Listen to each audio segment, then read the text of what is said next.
परम सत्कारयोग गुरु प्यारी सात संगत जी, राधा स्वामी जी। संगत जी, पंजाब को अब आपदाग्रस्त राज्य घोषित कर दिया गया है क्योंकि पंजाब में बारिश और पानी ने बहुत ज़्यादा तबाही मचाई है जी। और लगातार बारिश के चलते बहुत सारे गांव डूब चुके हैं। यहाँ तक कि पंजाब के बड़े बड़े शहर जैसे कि लुधियाना, अमृतसर के बाज़ारों में दुकानें बंद पड़ी है जी, क्योंकि सड़कों पर कई कई फीट पानी इकट्ठा हो चुका है। पंजाब सरकार ने वहां के स्कूल भी अगले आदेश तक बंद करवा दिए हैं जी। मालिक से बस यही अरदास है कि पंजाब के हालात जल्दी से सामान्य हो जाए। संगत जी, कल 3 सितंबर का दिन सचमुच बड़ा ही अद्भुत रहा। सुबह सुबह ऐसी घटना घटी कि संगत देखकर हैरान रह गई जी। पानी इतना भर आया कि बाबा जी के जूते और जुराबे भी भीग गए जी। बाबा जी ने बड़ी सादगी से अपने जूते हाथों में उठा लिए और आगे बढ़ गए जी। और दूसरी तरफ एक अफवाह भी बड़ी तेजी से फैल रही है कि सितंबर के भंडारे रद्द किए गए हैं क्योंकि पंजाब के हालात बहुत बिगड़ चुके हैं जी। ज़्यादातर हिस्सों में बाढ़ आ चुकी है। वहीं कुछ लोग ये भी कर रहे हैं कि ब्यास डेरा भी पानी से भर गया है। संगत जी, ये बात सही है कि ब्यास में कुछ जगह पर पानी भर गया है, लेकिन जिस तरह से अफवाह फैलाई जा रही है वैसा कुछ नहीं है जी। सारी बातें, सारी सच्चाई हम आपको इस वीडियो के द्वारा बताएंगे जी। अगर आप सितंबर भंडारों में डेरे जा रहे हो तो ये वीडियो आपके लिए बहुत ही काम आ सकती है जी। इसीलिए वीडियो को अंत तक ज़रूर सुनिए जी। आइए पहले हम बात करते हैं, जब बाबा जी के जूते पानी में डूब गए तब क्या हुआ। बाबा जी कल दोपहर करीब 3 बजे ब्यास डेरे पहुंचे जी। सबसे पहले बाबा जी ब्यास नदी पर गए, वहां पूरा जायजा लिया और उसके बाद बाबा जी फूलों वाले घाट पर भी गए। ब्यास पहुंचने से पहले बाबा जी बेंगलोर, दिल्ली, कसौली और चंडीगढ़ भी गए थे। सोमवार को बाबा जी बेंगलुरु गए थे, जहां उन्होंने नए सेंटर का निरीक्षण किया जी और पुराने सेंटर में संगत को दर्शन भी दी। उसके बाद वहीं लंच के पश्चात सीधे दिल्ली लौट आए जी। दिल्ली पहुंचने के अगले दिन यानी कि परसों सुबह लगभग 8 बजे बाबा जी ने संगत को दर्शन दी। इसके तुरंत बाद उनकी मुलाकात दिल्ली की मुख्यमंत्री रेखा गुप्ता जी से हुई है, जिसकी तस्वीर हमने आपको कल ही दिखाई थी। फिर बाबा जी दिल्ली में रक्षा मंत्री राजनाथ सिंह जी के निवास पर भी गए, जहां उन्होंने करीब आधा घंटा बिताया जी। इसके बाद बाबा जी परसों ही चंडीगढ़ पहुंचे थे और रात के समय बाबा जी के बड़े भाई भी वहां आ गए और दोनों ने साथ बैठकर डिनर किया। इस दौरान बाबा जी की अपने भाई साहब के साथ देर तक आत्मीय बातचीत होती रही जी। सुबह अचानक ये सूचना मिली कि बाबा जी कसौली चले गए। वहां जाकर बाबा जी थोड़ी देर टहलना चाहा और फिर सोचा कि अगर मौसम ने साथ दिया तो कुछ समय कसौली में ही रुकेंगे। मगर बारिश इतनी तेज हो गई कि बाबा जी को अपनी कोठी में वापस लौटना पड़ा जी। और उसी दौरान वहाँ पानी इतना भर चुका था कि बाबा जी को अपने जूते उतारकर हाथ में पकड़ने पड़े जी। संगत जी, आप सब जानते हैं कि बाबा जी कभी भी किसी को अपने पैरों को हाथ नहीं लगाने देते, तो फिर भला अपने जूते किसी सेवादार को पकड़ने को कैसे दे सकते। इसीलिए बाबा जी ने खुद ही जूते पकड़े और कोठी के अंदर चले गए जी। परसों दिल्ली से जब सुबह सुबह बाबा जी चंडीगढ़ पहुंचे थे तब वहां भी जोरदार बारिश हो रही थी। सुखना लेक और आसपास के इलाकों में पानी भर गया था जी। यहाँ तक कि फ्लड गेट भी खोलने पड़े जी। इसके बाद जब बाबा जी कसौली पहुंचे तो वहां भी हालात बिगड़े हुए थे जी। इसके बाद संदेश आया कि बाबा जी कार से वापस चंडीगढ़ लौटेंगे, लेकिन मौसम इतना खराब था कि सड़क मार्ग से आना संभव ही नहीं था और तेज बारिश के चलते हेलीकॉप्टर उड़ान की भी अनुमति नहीं मिल सकी। इसीलिए बाबा जी परसों कसौली में ही रुक गए जी और कल दोपहर को बाबा जी हेलीकॉप्टर के जरिए सीधे ब्यास पहुंच गए जी। 2 हफ्ते बाद बाबा जी का डेरे लौटना संगत के लिए बड़ी ही खुशी का पल रहा जी। इस समय हजूर जी मुंबई में हैं। अब संगत के लिए एक महत्वपूर्ण स्पष्टीकरण जी। कुछ लोग ये कह रहे थे कि सितंबर के भंडारे रद्द कर दिए गए। हम आपको यहाँ साफ साफ बता दें कि ये केवल अफवाह है जी। अभी तक ऐसा कोई निर्णय डेरे की ओर से नहीं लिया गया है जी। अगर कभी कोई आधिकारिक घोषणा होती तो आपको सबसे पहले हम ये जानकारी देने की पूरी कोशिश करेंगे जी। इसीलिए संगत जी सिर्फ अफवाहों पर ध्यान ना दें। इसके अलावा बच्चों के लिए भी एक खास सूचना है जी। ध्यान पूर्वक सुनिए जी। रविवार 7 तारीख को उन बच्चों को डेरे में बुलाया गया है जो बाबा जी के आगामी 3 भंडारों में शब्द गाने वाले हैं जी। बाबा जी और हजूर जी के सामने शब्द गाने का अवसर केवल उन्हीं बच्चों को मिलेगा जो उसी दिन होने वाले ऑडिशन में चयनित होंगे। सभी बच्चों को आधार कार्ड साथ लाना ज़रूरी है जी।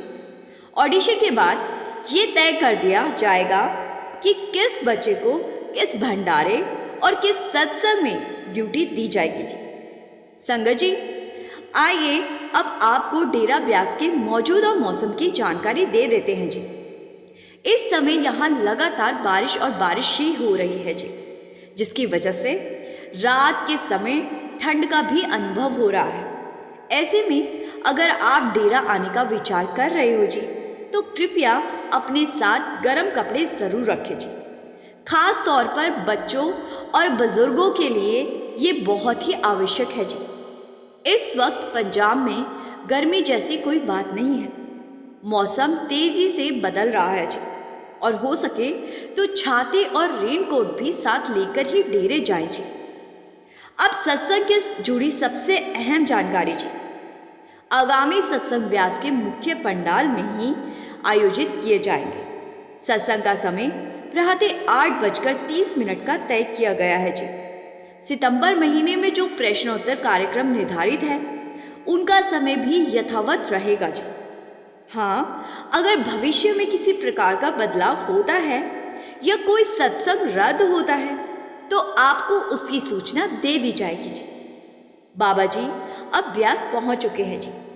जैसा कि आपको बताया, कल बाबा जी दरिया और फूलों वाले घाट का निरीक्षण करने गए थे जी और अब बाबा जी ने केवल डेरा परिसर का निरीक्षण करेंगे जी, बल्कि विभिन्न सेवा स्थलों का जायजा भी लेंगे जी और सेवा कार्यों में अपनी उपस्थिति से संगत को प्रेरणा देंगे जी।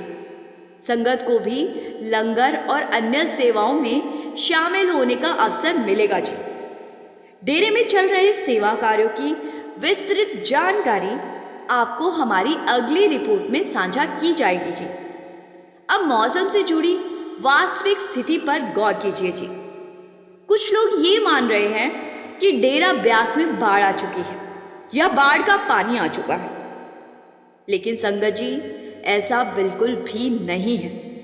दरअसल लगातार बारिश के कारण डेरे के कुछ हिस्सों में सामान्य से अधिक पानी जरूर जमा हो गया है। आमतौर पर यहाँ का पानी बहकर सीधे दरिया में चला जाता है, लेकिन इस समय दरिया पहले से ही उफान पर है और सीवरेज सिस्टम भी भर चुका है, जिसकी वजह से पानी का निकास ठीक से नहीं हो पा रहा जी। और यही कारण है कि कुछ स्थानों पर पानी अधिक दिखाई दे रहा है जी, और इसमें घबराने वाली कोई बात नहीं है जी। संगत जी इस समय डेरे के भीतर जहां गाड़ियां और बसें पार्क की जाती हैं वहां भी पानी भर गया है। सामान्यतः ये पानी दरिया की ओर बह जाता है, लेकिन इस बार वो रुक गया है और आगे नहीं निकल पा रहा। पानी का स्तर इतना बढ़ चुका है कि आसपास के कई गांवों के घरों में भी पानी घुस गया है जी। ऐसे हालात में हम संगत से यही निवेदन करते हैं कि सभी लोग दया, धैर्य और संवेदनशीलता का भाव बनाए रखें जी, क्योंकि यही सबकी सुरक्षा और भलाई के लिए ज़रूरी है जी। और जितना हो सके एक दूसरे की मदद ज़रूर करें जी। जैसा कि आपको शुरुआत में भी बताया कि पंजाब सरकार ने मौजूदा हालात को देखते हुए पूरे राज्य में आपदा घोषित कर दी है। जालंधर समेत कई इलाकों में छोटी छोटी नहरें और नाले पहले ही उफान पर है जी, और वहाँ भी बाढ़ का खतरा मंडरा रहा है जी। ऐसे में यदि आप ब्यास आने की योजना बना रहे हैं, चाहे दिल्ली से आ रहे हो या किसी और शहर से, तो कृपा करके पहले पूरी तरह हालात की पुष्टि कर लीजिए, क्योंकि इस समय सावधानी बरतनी बहुत ही ज़रूरी है जी। हालांकि अब तक किसी भी सत्संग को रद्द नहीं किया गया है। हमारी संगत जी से विनती है कि किसी भी तरह की अफवाहों पर विश्वास ना करें। संगत जी, आइए अब इस वीडियो में आगे बढ़ते हैं जी, और आगामी भंडारों में डेरा आने वाली संगत के लिए एक विशेष संदेश साझा करते हैं जी। सितंबर में लाखों श्रद्धालु डेरा ब्यास पहुंचने वाले हैं जी। अक्सर देखा गया है कि कुछ लोग लंगर नहीं खाते, बल्कि स्नैक बार या भोजन भंडार खाना पसंद करते हैं। वैसे तो बाबा जी के घर मिलने वाली हर चीज़ ही प्रसाद है, लेकिन लंगर का जो महत्व है वो अब आप आगे इस छोटी सी साखी से सुन सकते हैं जी। इस साखी को सुनने के बाद जब भी आपको डेरा आने का अवसर मिलेगा तो आप निश्चिंत ही लंगर का अनुभव करना चाहेंगे जी। इसीलिए ज़रूरी है कि आप आगे सुनाई जाने वाली ये साखी पूरे ध्यान और मन लगाकर ज़रूर सुनिए जी, क्योंकि इसमें एक गहरी सीख छुपी है जी। ये प्रसंग भारत से लगभग 7,000 किलोमीटर दूर लंदन का है जी। वहाँ एक 16 वर्षीय अंग्रेज बालक, जिसके परिवार का भारत से कोई भी प्रत्यक्ष संबंध नहीं था जी, उसके जीवन में ऐसी घटनाएं घटी जिन्होंने उसके माता पिता तक को भी चौंका दिया जी। ये बच्चा लंदन में पैदा हुआ और धीरे धीरे बड़ा होने लगा। तब उसके व्यवहार में कुछ अनोखी विशेषताएं दिखाई देने लगी जी। घर में सामान्य रूप से मांस और मछली बनती थी, लेकिन अजीब बात यह रही कि जब भी उसे मांस, अंडा या नॉनवेज से बनी कोई चीज़ खिलाई जाती, वो तुरंत उल्टी कर देता। घबराए माता पिता उसे डॉक्टर के पास ले गए, हर तरह के टेस्ट करवाए। डॉक्टर ने रिपोर्ट देखकर साफ कहा कि बच्चा पूरी तरह से स्वस्थ है। उन्होंने माता पिता को समझाया कि यदि बच्चा नॉनवेज नहीं पसंद करता तो उसे ज़बरदस्ती खिलाने की कोई आवश्यकता नहीं है। आप उसे नॉनवेज ज़बरदस्ती मत दो। जैसे जैसे उम्र बढ़ती गई, माता पिता ने एक और अद्भुत बात देखी। ये बच्चा अपने आप ध्यान लगाने की कोशिश करता। उस समय उसकी उम्र महज 6 या 7 साल थी जी। इतनी कम उम्र में ये प्रवृत्ति देखकर घर वाले अचंभित रह गए। उन्हें ये समझ नहीं आया कि आखिर इतनी छोटी उम्र में इसे ध्यान कौन सिखा रहा है। मामला यहीं खत्म नहीं हुआ जी। जब भी बच्चा मोबाइल फोन देखता तो उसमें अपने देश की बजाय इंडिया के बारे में खोज करता।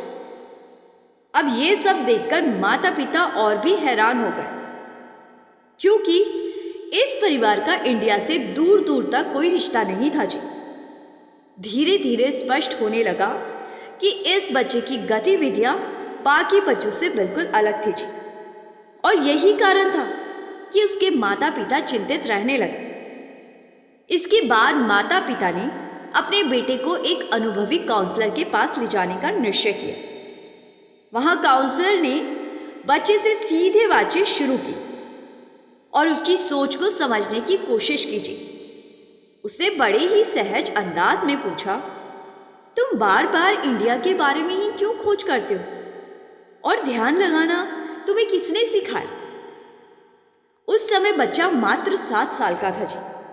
वो कुछ कहना चाहता था, लेकिन अपनी बात स्पष्ट रूप से समझा ही नहीं पा रहा था। लंबे समय तक बातचीत और प्रयास के बाद काउंसलर ने माता पिता को समझाया, अभी बच्चा बहुत छोटा है, वो अपने अनुभवों और भावनाओं को पूरी तरह शब्द में नहीं ढाल पा रहा। कोशिश तो कर रहा है, लेकिन उसकी बातों को समझ पाना अभी संभव नहीं है। ये सुनकर माता पिता ने सोचा कि फिलहाल बच्चे को थोड़ा और समय देना चाहिए। जैसे जैसे उसकी उम्र और समझ बढ़ेगी, तब वे उसकी मानसिकता और झुकाव को बेहतर समझ पाएंगे। कुछ दिन गुजरे तो स्कूल से भी शिकायत आ गई। अध्यापकों ने बताया कि आपका बच्चा ना तो खेलों में भाग लेता है और ना ही अन्य बच्चों से अधिक बातचीत करता है। जहां बाकी बच्चे पूरे दिन शरारतों और खेलकूद में लगे रहते हैं, वहीं ये बच्चा हमेशा अलग अलग रहता है। अब ये सुनकर माता पिता की चिंता और गहरी हो गई। समय धीरे धीरे आगे बढ़ा और बच्चा बड़ा होता गया। जब उसकी उम्र 16 वर्ष हुई, तब एक दिन उसे टीवी पर एक न्यूज़ चैनल लगाया और उसमें बाबा जी का सत्संग दिखाया जा रहा था। अब जैसे ही बच्चे ने स्क्रीन पर बाबा जी की तस्वीर आई, अचानक वो बच्चा जोर से चिल्ला पड़ा। ये देखकर माता पिता हैरान रह गए। वे सोच में पड़ गए कि उनका इतना शांत और अंतर्मुखी बेटा अचानक इस तरह की प्रतिक्रिया क्यों दे रहा है, ऐसी हरकतें क्यों कर रहा है। उन्होंने तुरंत निर्णय लिया कि अब उसे दोबारा काउंसलिंग के लिए ले जाना चाहिए। शायद इस बार उसकी भावनाओं के पीछे की सच्चाई सामने आ सके। डॉक्टर के पास पहुंचकर उन्होंने पूरी घटना विस्तार से बताई कि उनका बेटा टीवी पर एक सरदार जी की तस्वीर को देखते ही अचानक से जोर जोर से चिल्लाने लगा, रिएक्ट करने लगा। डॉक्टर खुद भी हैरान थे ये सुनकर, क्योंकि उन्हें मालूम था कि इस परिवार का धर्म या अध्यात्म से कोई गहरा रिश्ता नहीं है। फिर भी उन्होंने धैर्य से बच्चे से पूछताछ शुरू की। उन्होंने मुस्कुराकर बच्चे से कहा, टीवी पर कौन थे? बच्चा तुरंत बोला, बाबा जी। डॉक्टर ने फिर से बच्चे से पूछा, ये बाबा जी कौन है? बच्चा बेहद सादगी से बोला, वो तो इंडिया में रहते हैं, हमारे घर के पास। अब डॉक्टर चौंके और बोले, लेकिन तुम्हारा घर तो लंदन में है ना? बच्चे ने हंसते हुए जवाब दिया, मेरा घर इंडिया में है, मुझे नहीं पता मैं यहाँ लंदन में कैसे आ गया। अब डॉक्टर को ये और भी अजीब लगा। उन्होंने बच्चे से फिर पूछा, अगर हम तुम्हें इंडिया ले चले तो क्या तुम हमें अपना घर दिखा सकते हो? बच्चे की आंख में चमक आ गई। वो उत्साह से बोला, हाँ बिल्कुल दिखा सकता हूँ। बच्चे का ये आत्मविश्वास देखकर उसके माता पिता और डॉक्टर तीनों ही दंग रह गए। कुछ और सवाल जवाब के बाद डॉक्टर धीरे धीरे समझने लगे कि ये मामला शायद पिछले जन्म से जुड़ा हो सकता है। उन्होंने माता पिता को सलाह दी कि अगर संभव हो तो बच्चे को भारत जरूर ले जाना, वहां जाकर ही सच्चाई सामने आएगी। अब क्योंकि हर माँ बाप के लिए अपना बच्चा अनमोल होता है, तो इसीलिए माता पिता ने डॉक्टर की बात मान ली। कुछ ही दिनों में तीनों इंडिया के लिए रवाना हो गए। जैसे ही बच्चा एयरपोर्ट पे उतरा, उसके दिल दिमाग में पुरानी यादें ताज़ा होने लगी। उसके कदम जैसे अपने आप डेरे की ओर बढ़ने लगे। डेरे के करीब पहुंचते ही वो पुरानी स्मृतियों से भर उठा। धीरे धीरे उसने अपने पिछले जन्म की बातें सुनानी शुरू कर दी। अब उसको सब कुछ याद आ गया और वो बोला, पिछले जन्म में मेरा घर अमृतसर में था। मैंने हजूर महाराज जी से नामदान लिया था, लेकिन उस नामदान के असली मूल्यों को समझ नहीं पाया। मैंने नामदान लेकर गलत काम किए और इसी गलती की वजह से मेरे आखिरी समय में मुझे बहुत कष्ट झेलना पड़ा। मैंने कभी शादी नहीं की, जिंदगी का बड़ा हिस्सा अकेलेपन में गुजारा। शुरू में कई साल भजन सिमरन करता रहा, लेकिन धीरे धीरे मन का बोझ बढ़ता गया और मैंने शराब का सहारा ले लिया। उसी के साथ मैंने भजन सिमरन भी छोड़ दी। जब मौत मेरे करीब आई तो मेरी हालत बहुत खराब थी। ऐसा लगता था मानो मेरी आत्मा निकल ही नहीं रही। उस समय मैंने अपने पड़ोसियों से रोकर कहा, मुझे किसी भी तरह डेरे तक पहुंचा दो। उन्होंने मेरी बात मान ली और वो मुझे डेरे छोड़ आए। हॉस्पिटल में मैं सिर्फ मौत का इंतज़ार करता रहा। मेरी सांस चल रही थी, पर जैसे प्राण शरीर छोड़ने का नाम ही नहीं ले रहे थे। एक दिन ऐसा हुआ कि मेरे पास वाले बिस्तर पर जो मरीज भर्ती था, उसकी पत्नी लंगर से उसके लिए 2 रोटियां लेकर आई। जब उसकी नज़र मुझ पर पड़ी तो उसने बड़ी सहजता से, बड़ी ही नम्रता से उसमें से एक रोटी मेरी ओर बढ़ा दी। मैंने वो रोटी स्वीकार कर ली और खा ली, और उसी रात जब मैं सोया तो फिर कभी नींद से जागा ही नहीं। बिना किसी पीड़ा, बिना किसी संघर्ष के मुझे मुक्ति मिल गई। उस जीवन के बाद मेरा नया जन्म लंदन में हुआ।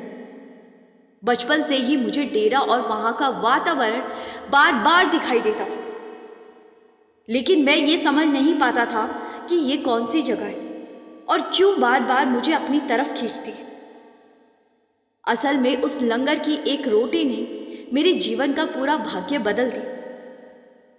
नामदान लेने के बाद भी जो गलतियां और कमजोरियां मुझसे हुई थी, उनके अनुसार तो मुझे अगले जन्म में निचली जुन्नी में जाना ही था।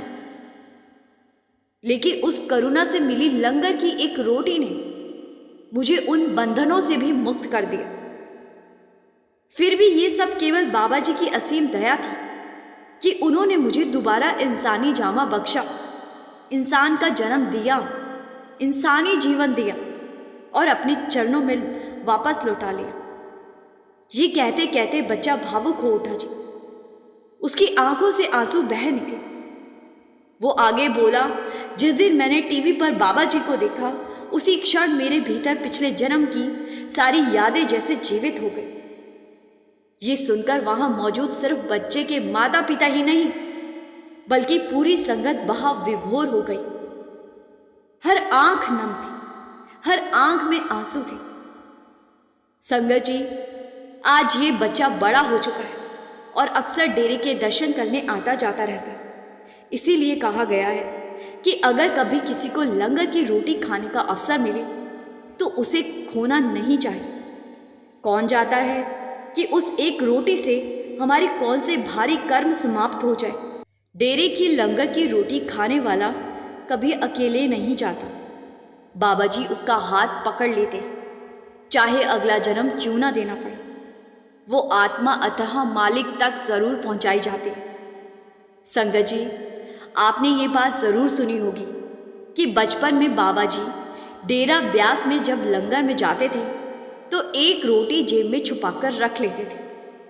कोई सोच भी नहीं सकता था कि वे उस रोटी का क्या करेंगे, परंतु बाद में पता चला कि बाबा जी उन रोटियों को चुपके से बाहर ले जाकर छोटे छोटे कीड़े मकोड़ों को खिलाते थे। जब ये बात हजूर महाराज जी तक पहुंची तो उन्होंने मुस्कुराते हुए फरमाया कि वो अपनी संगत तैयार कर रहा है, और यही वजह है कि कहा गया है, लंगर की रोटी को कभी साधारण भोजन समझने की भूल मत करना। ये रोटी बड़े ही भाग्य से नसीब होती। लंगर की रोटी बड़े ही भाग्य से मिलती है जी। संगत के प्रेम और श्रद्धा से तैयार की गई ये रोटी सद्गुरु की कृपा दृष्टि पड़ते ही एक विशेष प्रसाद बन जाती है जी। संगत जी, अब आने वाले कई महीनों में हर हफ्ते डेरे में और अलग अलग सेंटरों में बाबा जी के भंडारे होने जा रहे हैं जी। हम पूरी कोशिश करेंगे कि बाबा जी और हजूर जी के सत्संग आप तक हम पहुंचा सके जी। कमेंट में राधा स्वामी लिखकर संगत के अपने इस चैनल रूहानी सफ़र को सब्सक्राइब करना मत भूले जी। गुरु प्यारी साध संगत जी, राधा स्वामी जी।